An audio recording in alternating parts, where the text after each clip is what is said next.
Start करते हैं friend बिना किसी दिक्कत के। तो क्वालिटी कंट्रोल मतलब क्या होता है आपको पता है कि quality control for testing packing material. देखिए क्या होता है, टेस्ट क्या है कि पैकिंग मटेरियल क्या होता है कि जब भी हम कोई दवा बनाते हैं या कुछ भी सिरप हो, सस्पेंशन हो, कैप्सूल हो, टैबलेट हो, उसे ऐसे ही हम बाहर छोड़ नहीं सकते कि 2 साल एक्सपायरी है तो उसको भेज दो, क्योंकि उसको ट्रांसपोर्टेशन में भी वो ख़राब हो सकता है, रखे वो इन्वायरमेंट के साथ ख़राब हो सकता है। इसलिए उसके साथ पैकेजिंग मटेरियल का होना बहुत ज़रूरी है जो उसकी सेफ्टी के लिए है। तो पैकेजिंग मटेरियल जो सेफ्टी के लिए है वो भी अगर आपकी अच्छी क्वालिटी का नहीं है तो हो सकता है कि आपका प्रोडक्ट ख़राब हो सके। इसका मतलब ये समझिए कि जैसे किसी नेता को या सेलिब्रिटी को बहुत जान का खतरा है तो आपने उसके सेफ्टी के लिए बॉडीगार्ड या सिक्योरिटी गार्ड लगा दिया, और अगर बॉडीगार्ड सिक्योरिटी गार्ड ही इस टाइप के हैं लुंजे पुंजे की देख पड़ाका मारो गिर जाएं तो फिर क्या वो सेफ्टी करेंगे हमारे सेलिब्रिटी का। उसी तरह से हमारे ड्रग को बचाने के लिए जो पैकेजिंग मटेरियल है उसकी क्वालिटी बेस्ट होनी चाहिए। तो उसकी क्वालिटी टेस्टिंग की आज हम बात करेंगे चैप्टर में।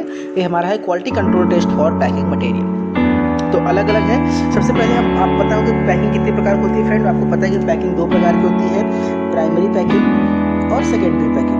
तो प्राइमरी पैकिंग क्या होता है फ्रेंड, आपको पता होगा कि प्राइमरी पैकिंग का मतलब होता है कि जो डायरेक्ट प्रोडक्ट के कांटेक्ट में, जैसे कि हम लोग टैबलेट या कैप्सूल लेते हैं तो टैबलेट कैप्सूल को किस में रखते हैं, एल्युमिनियम फॉयल में रखा जाता है, या सिरप को रखते हैं बॉटल में, कांच की बॉटल, वो प्राइमरी पैकिंग। फिर उस बॉटल को हम भरते हैं पेटी के अंदर या कॉटन के अंदर या गत्ते के अंदर, तो वो क्या है, उसकी सेकेंडरी पैकिंग है। ठीक है, तो प्राइमरी पैकिंग में बात करेंगे quality control test for glass container. जो ग्लास कंटेनर होते हैं उसके एग्जाम में कई बार पूछा गया है कि क्वालिटी कंट्रोल टेस्ट कैसे करते हैं। तो आपको याद है 10-12 टेस्ट होते हैं, कोई भी 4-5 टेस्ट आप 6 टेस्ट लिख दीजिएगा, आपके लिए पर्याप्त है कि किस टेस्ट में क्या करते हैं, बस आपको ये थोड़ी सी जानकारी होनी चाहिए। ठीक है, तो पहली टेस्ट की बात करेंगे क्रश्ड ग्लास टेस्ट। मैं आपको समझा दे रहा हूँ फ्रेंड्स, आप इस चीज़ों को अपने से अपनी भाषा में आपको लिखना है। ठीक है, तो आप नोट्स यहाँ से देख के बता सकते हैं। ये क्रश्ड ग्लास टेस्ट में क्या होता है कि हम ये पता करते हैं कि जो जिस कंटेनर से हमारा ग्लास बना है क्या वो कंटेनर सही क्वालिटी का है। ऐसा तो नहीं कि उस कंटेनर को बनाने में ही घोटाला हुआ है और घोटाला के साथ साथ उसमें कुछ और भी ख़राब चीज़ों को मिला दिया गया। क्या करते हैं, इसमें सारे कंटेनर के ग्लास को हम लेते हैं, ग्लास कंटेनर को लेते हैं, सारे ग्लास कंटेनर को हम ले लेते हैं। लेने के बाद क्या करते हैं, उसको क्रश करते हैं, और काफ़ी ज़्यादा क्रश करने के पश्चात, काफ़ी लंबा क्रश करने के बाद कई उसको एक रफ सरफेस के साथ उसको क्रश करते हैं। और क्रश करने के बाद क्या करते हैं, हम सारे पार्टिकल्स को लेकर वे करके उसमें हम पार्टिकल्स चेक करते हैं कि सारे पार्टिकल्स सेम नेचर के हैं कि नहीं। अगर पार्टिकल्स सेम नेचर के हैं इसका मतलब उसको जो मटेरियल मिलाया गया है वो भी सेम नेचर का है, और अगर पार्टिकल हमारा अलग अलग नेचर का है इसका मतलब हमारा मटेरियल जो है वो अलग अलग नेचर का है जो कि हमारे लिए डिफेक्टेड होगा। दूसरा होता है होल कंटेनर टेस्ट। ये होल कंटेनर टेस्ट बेसिकली ये यूरोपियन, ब्रिटिश और इंटरनेशनल फार्माकोपिया में मेंशन है, हमारे यहाँ इसका यूज़ नहीं होता है। इसमें क्या करते हैं कि हम पूरे के पूरे ग्लास कंटेनर को सबसे पहले क्या करते हैं कि उसके सरफेस को इसके क्या करते हैं, उसको चेक करते हैं कि सोडा लाइम के साथ ट्रीटमेंट करके उसको की चेक करते हैं कि वो ग्लास का नेचर कैसा है। ठीक है, उसमें क्या होता है, कंटेनर को हम क्रश नहीं करते, सेम चीज़ें करते हैं लेकिन उसको क्रश नहीं करते, इसलिए होल ग्लास टेस्ट कहते हैं। तीसरा है chemical resistance of glass containers. ठीक है, तो इसमें क्या होता है कि बेसिकली इसमें पाउडर ग्लास टेस्ट भी होता है, अलग अलग 2 प्रकार के टेस्ट होते हैं इसमें, कि कैसे हम इसमें करते हैं। तो सबसे पहले क्या करते हैं कि इसमें हम ग्लास कंटेनर को, सारे ग्लास कंटेनर को क्रश करते हैं। क्रश करने के बाद उस ग्लास कंटेनर को क्या करते हैं कि हम हाई टेम्परेचर पे क्या करते हैं उसको कुछ अमाउंट ऑफ कंटेनर लेकर कि हम एल्कली के साथ उसको रिएक्शन कराते हैं, पाउडर एल्कली के साथ, और एसिड बेस टाइट्रेशन के बाद चेक करते हैं और इंडिकेटर डालते हैं मेथिल रेट। तो हमको ये पता चल जाता है कि उसमें एल्कली का कंसंट्रेशन किस ग्लास में कितना है, वो एसिड बेस टाइट्रेशन से हम मालूम। जैसे इस ग्लास में बेसिकली एल्कली का कंसंट्रेशन हमको पता करना है। ठीक है फ्रेंड, अगला बात करते हैं, नेक्स्ट है इसमें कितने स्टेप में होता है। देखिए आपको 2 स्टेप है, प्रोसीजर आपको देख लीजिएगा, आसानी से लिख लेंगे। पहले क्या करेंगे, ग्लास कंटेनर लेंगे, उसको ढेर सारे पार्टिकल को पूरा क्रश करेंगे, क्रश करने के बाद उसको वॉश करेंगे, फिर उसको ड्राई करेंगे और उसको सिव नंबर 20 और 50 से पास करेंगे। फिर उसके 10 ग्राम पार्टिकल को लेकर हम 250 ml कॉन्कर फ्लास्क में लेके उसको 30 ml एसीटोन डाल करके उसको वॉश करेंगे। फिर उसके साथ क्या करेंगे, हम उसके साथ उसमें रिएक्शंस करते हैं। फिर प्रोसीजर है कैसे करते हैं ये उसका पूरा कहानी, इसको आप देख लीजिएगा। अगला है वाटर अटैक टेस्ट। दूसरा हमारा पहला था पाउडर टेस्ट, दूसरा है वाटर अटैक टेस्ट। इसमें क्या करते हैं, बैठो भैया, लाइट है ही नहीं में कैसे होई,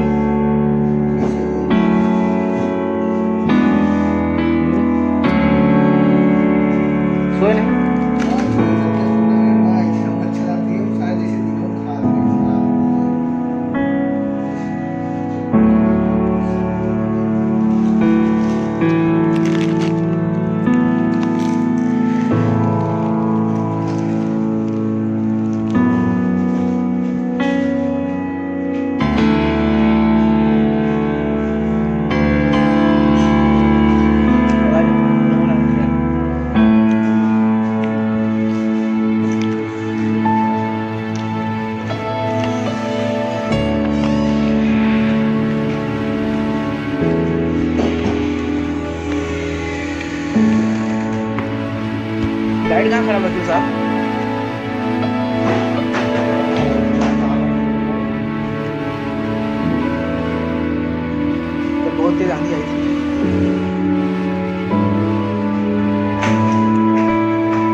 अगला है वाटर अटैक टेस्ट। इस टेस्ट में क्या किया जाता है बेसिकली कि जो हमारा कोई भी आपको पता है कि जो लेवर ग्लास है वो एल्कली नेचर का होता है, उसकी एल्कली नेचर कितना है, क्योंकि जितना अच्छा उसका एल्कली नेचर होगा वो वाटर को उतना ही अच्छा उससे वाटर के रेजिस्टेंस होगा, यानी पानी पड़ने पे वो ख़राब नहीं होगा। तो क्या करते हैं, सबसे पहले कंटेनर को लेते हैं, उसको हम सल्फर के क्या करते हैं, सल्फर के फ्यूम के साथ उसको रिएक्शन कराते हैं सल्फर डाइऑक्साइड के साथ, क्योंकि सल्फर डाइऑक्साइड के रिएक्शन कराने पर उसका एल्कली जो होता है डिजॉल्व हो जाता है। और फिर उसको क्या करते हैं, उसका टाइट्रेशन करते हैं एसिड बेस टाइट्रेशन पे, तो हमको मालूम चल जाता है कि उसमें से कितना एल्कली रिमूव हुआ है।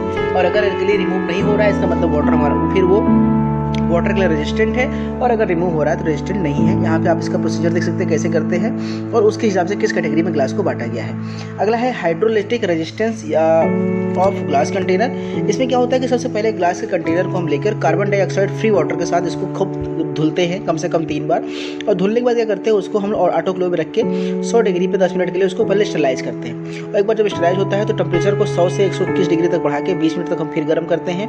फिर 121 डिग्री पे 122 डिग्री पे क्या करते हैं, हम 1 घंटे के लिए गर्म करते हैं। तो इससे हमको ये मालूम चल जाता है कि कोई भी जो हमारा कंटेनर है वो टेम्परेचर को कितना सस्टेन कर सकता है, कितना झेल सकता है। हम इस टेस्ट के द्वारा हम उस चीज़ को डिटरमाइन कर सकते हैं।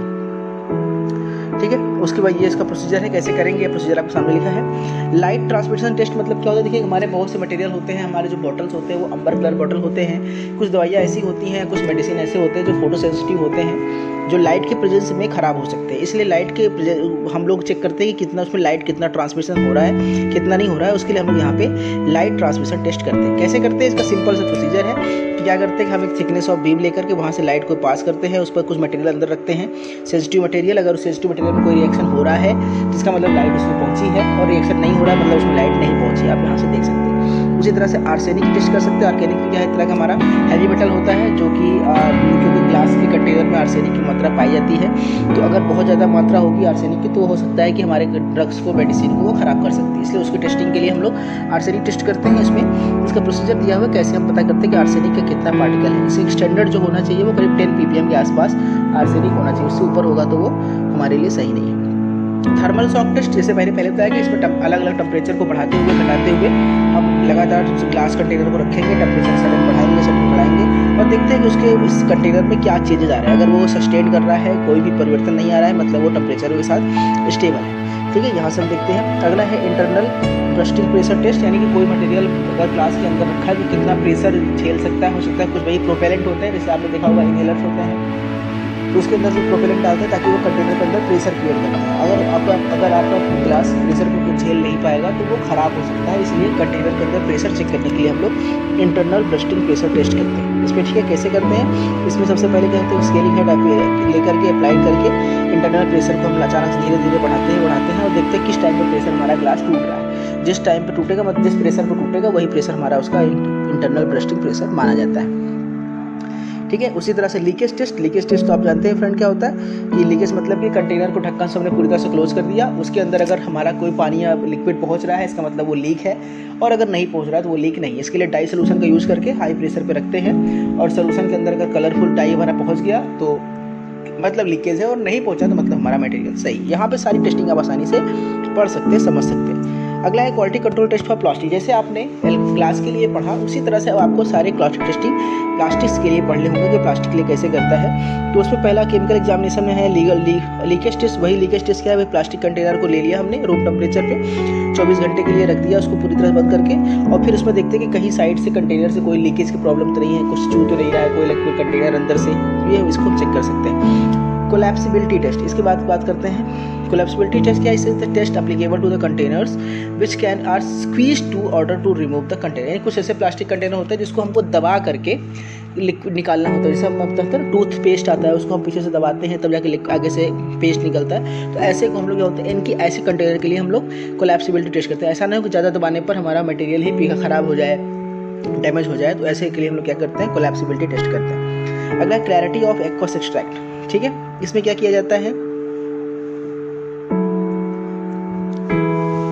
इसमें क्या होता है फ्रेंड कि हमारा जो बेसिकली जो हमारा सैंपल है, प्लास्टिक का सैंपल है यानी जो कंटेनर है, उसके एक सीट्स काटते हैं हम लोग, मतलब उसको हम लोग फ्लैप चौड़े चौड़े उसके सीट्स काटते हैं कंटेनर के, और सीट का सरफेस एरिया कम से कम 20 स्क्वायर सेंटीमीटर के आसपास होना चाहिए। फिर उस सीट को काटने के बाद उस सारे सीट्स को हम 30 सेकंड तक वाटर में वॉश करते हैं, डिस्टिल वाटर में। धुलने के बाद क्या करते हैं, उसको हम लोग फ्लास्क को ले आते हैं, उसमें क्या करते हैं कि क्रोमिक एसिड जो होता है वो जो होता है उसके साथ इसको वॉश करते हैं, पानी मिला होता है। फिर उसको हम 121 डिग्री सेल्सियस पे आधे घंटे के लिए रखते हैं, और फिर उसका बाद में उसके हम उस पर 250 ml वाटर डिस्टिल वाटर उसको डाल करके उसको चेक करते हैं कि उसमें से कोई इस कंटेनर का एक्सट्रैक्ट तो नहीं निकल रहा है, वो पिघल के बाहर तो नहीं आ रहा है।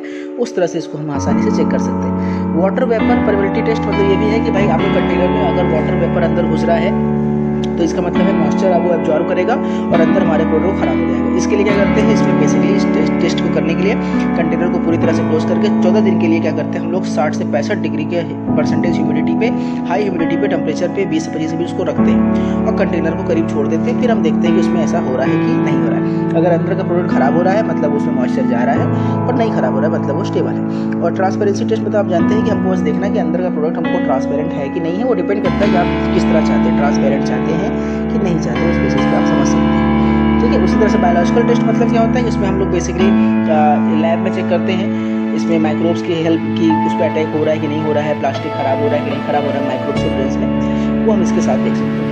अगला है quality control for metal container. जैसे मेटल कंटेनर होता है ना, सिल्वर के, स्टील के, अलग अलग कंटेनर आते हैं, तांबे के, है ना, तो उस कंटेनर्स के लिए भी हम कभी जो टेस्टिंग किसी करते हैं बेसिकली मेटल कंटेनर, वो होते हैं ना बड़े बड़े सिलेंडर्स आते हैं, ड्रम्स आते हैं, कंटेनर्स आते हैं जिसमें ट्रक भरे होते हैं, वो अक्सर स्टील के होते हैं या फिर किसी और मेटल के होते हैं। तो उसके लिए हम लोग क्या करते हैं, सेम चीज़ें जो हमने पहले पढ़ा, सेम फंडामेंटल परमेबिलिटी चेक करना, कंपैटिबिलिटी करना, एक्सट्रैक्टिव करना, यही सब चीज़ें जो पहले आप करते थे सेम वही चीज़ आपको करना है। इसमें कुछ भी ऐसा नहीं है जो नया है। ठीक है, जैसे कि आप देखिए क्या कहते हैं, रेजिड्यू ऑन इम्प्रेशन कितना आ रहा है, फ्रेगमेंटेशन टेस्ट कितना टूट रहा है, सेल्फ स्टेबिलिटी टेस्ट करना है, clarity and colour extract aqueous state, pH of aqueous state, ये सब। ठीक है, ये सारा सोल्यूशन क्या होता है उनको टेस्ट उसका करना है, लाइट एब्जॉर्प्शन और रिड्यूसिंग सब्सटेंस। ठीक है, सारा एक बार पढ़ेंगे, आपको सारा कॉन्सेप्ट क्लियर हो जाएगा। यही सब हमको बार बार